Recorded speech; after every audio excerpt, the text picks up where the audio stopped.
The Hunting Grounds is presented by Dryshod Footwear, our choice in rubber boots. Whether we're hunting, working food plots, or working on the farm or in the backyard, you will not find a more comfortable, longer-lasting rubber boot.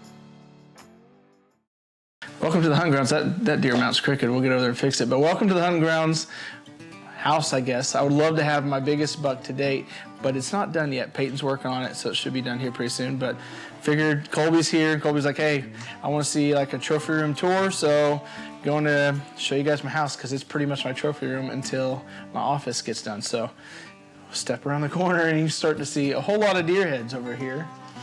We have everything from my first buck on this property to some of my first mounted bucks that I've ever done in my entire life. What do you want to know? Well, the coolest ones, the biggest ones. I can quickly go through special ones because I can tell you just about I can tell you every story on every buck that I've ever killed. Every antler in the house is something I've killed or I've picked up. This is the first buck, and until this year was the only buck that I'd killed in my property, and I've now owned it 10 years. So good 3.5-year-old. I always wanted to kill something bigger, so this year, after about 8 years of intensely managing my property, I killed a 182-inch. That episode will come out later this year. This was my second mounted buck ever. That was my first ever filmed, recorded buck. I'd been filming forever. When I killed this, I think I was 16 or 17. That's all on film. That was my first buck I ever recorded fully on film. My big double from last year, that was an urban buck, or not, a couple years ago. It's a big urban buck.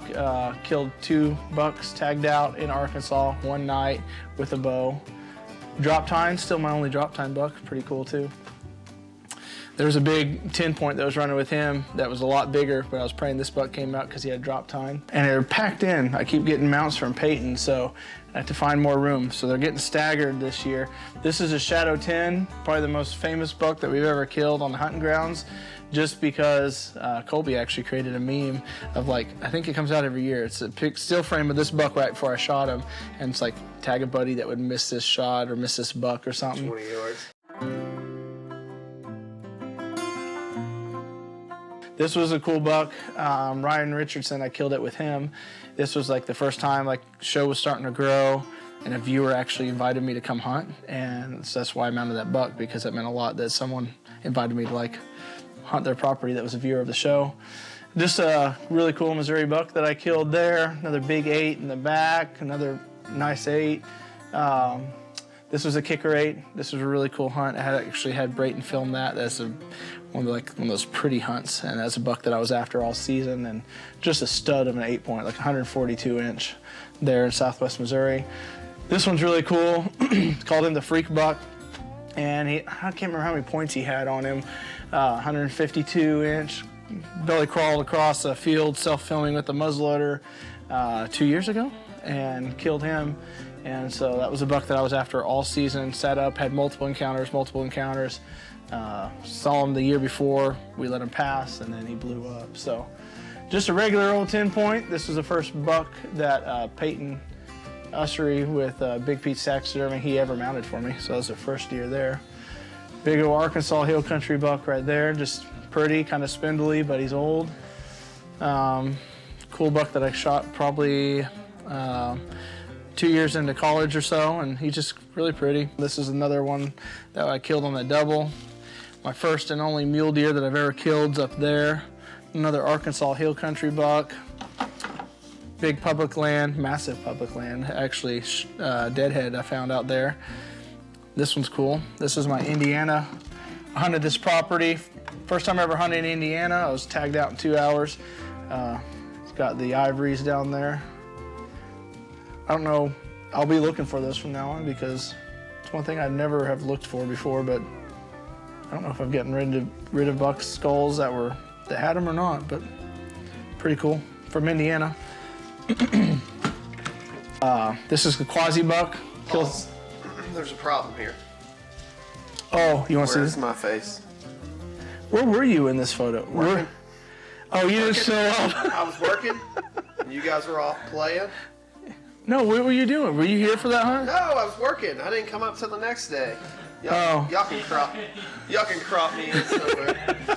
That's funny. Got the Quasi buck here. This was really cool. This was the first buck that I actually had like hunted and seen all early season, was going after this buck, and he disappeared for the entire season.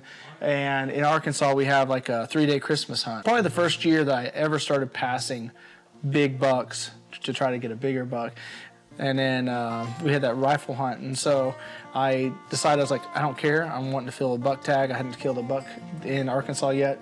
Ended up, this guy rose out of a bed as I was walking in. I could see one side, and like, he looks like a solid 8. I'm gonna take a shot, and took a shot and dropped him and walked up. I was actually on the phone with Dad, and I was like, I shot a buck and blah, blah, blah. And then I was like, it's Quasi! It's a Quasi buck. So he's got a lot of cool scoreable points. He's actually the buck that we started the logo for the hunting grounds off of years ago. Oh, I forgot to show your buck. Look at your buck. I got your buck hanging up. There's Colby's antlers. This is one from Colby's place. This is the one and only buck that Colby's ever tried to help me get on. Really cool. We call it Texas buck. That was a really cool hunt. It's actually a really cool hunt on YouTube. Brayton filmed that, and I took out a lever action 30-30, the one I've killed most deer with. I actually shot and missed this buck somehow, and did the whole John Wayne lever action, lean out the window. Pretty much dropped him. I think I dropped him in his tracks on the second shot. This is Jeremy's. This is the only spot I really had left in the house to film. Jeremy, when he shot this buck, he's like, I just killed a giant. And we're all like, yeah, he's from Alabama. He probably killed a pretty good one, but we did not think that he had killed what he killed here. 163 inch, I think is what this thing scored. Yeah. Jeremy has promised that he'll name his next kid after me for that and everything. But we'll show you the footage of him real quick. Yeah. No way. Oh, yeah, that's right. Yeah. I put Jeremy on a buck like this, and he didn't even get him on film. Because he hit the record too. Hey, look, he's from Alabama. He's not used to seeing deer. Yeah, like that, no. Right? So. I just got to put him where I can right now. This is my one and only Kansas deer. I killed this on like a little, I think it was like a 15-acre tract. The guy's like, I have a little 15-acre down by a river, kind of outside of town. And I was like, I'll hunt it. And this guy came up and shot him with a bow. It's a really cool hunt that actually self-filmed, came through the brush. Just a older deer, big bases. It's kind of spindly up top, but really cool hunt. Go. So don't look at the room. The room's a disaster everywhere, but big, like 160 plus inch dead head. I actually had hunted that deer. I saw you zoom out.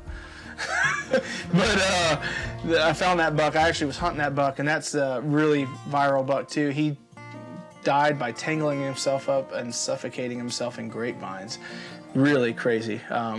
Had one of our hunt winners here, and we walked up on that buck, and he'd only been dead probably a day and a half, but strangled himself in grapevines. That's my. If you look all the way across my messy bed, that's my first ever mounted buck. Because he's gnarly. Well, the back of that came off. There you go. Look at the palmation on the back. He's like kind of palmated in there.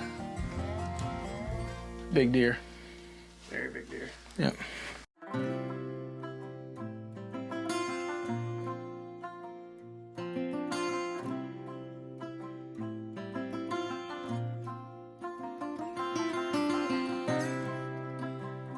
That pretty much wraps up the house tour of my trophy room. Right now it's just a house tour. Hopefully by the end of this year, before the guys come back up for a deer camp, I'll have my office done. A lot of these deer heads are going to move up there, and I'm really excited about actually having an office workspace, man cave, and hopefully pretty soon to be seeing a big 182-inch deer. We're going to put that story out there on YouTube as well. We'll edit it up, and it will be in the house before too long when Peyton's done with that. So anyway, leave a like, subscribe, comment, and until next time, have a better than average day. Bam.